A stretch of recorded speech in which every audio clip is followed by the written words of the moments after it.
વિસ્તાર જે આમ પછાત વસ્તી રહેતો આ વિસ્તાર જેમાં કોઠી શાંતિનગર એ બાજુના ગામના લોકોને જસદણ શહેરમાં પ્રવેશવા માટેનો માર્ગ સાંકડો હતો.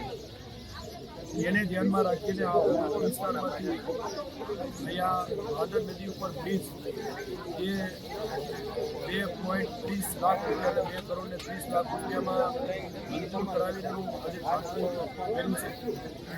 આને કારણે આ વિસ્તારના બધા લોકો ઉપરત્યાપરા વિસ્તાર, ગુડકો વિસ્તાર, કોઠી, શાંતિનગર એ બાજુના ગ્રામ્ય વિસ્તારના લોકોને પણ સામે કાંઠે એટલે સરકારી કચેરીઓમાં જવા માટે, માર્કેટિંગ યાર્ડમાં જવા માટે અને શિક્ષણની સંસ્થાઓમાં જવા માટેનું આ એક બ્રિજ આશીર્વાદ બની રહેશે.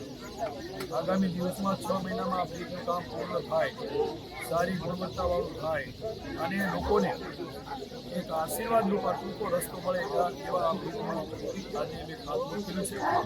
આવતા દિવસોમાં આ હુડકો વિસ્તારની અંદર ઉપરત્યાપરામાં પીવાના પાણી માટે જે ખૂટવું છે, રસ્તા માટે જે કંઈ વિકાસના કામોમાં ખૂટવું છે એ પણ અહીંયા કરી આપવા માટે ખાતરી વિશ્વાસ આપ્યો છે અને આ વિસ્તારના લોકો ખૂબ ખુશ છે.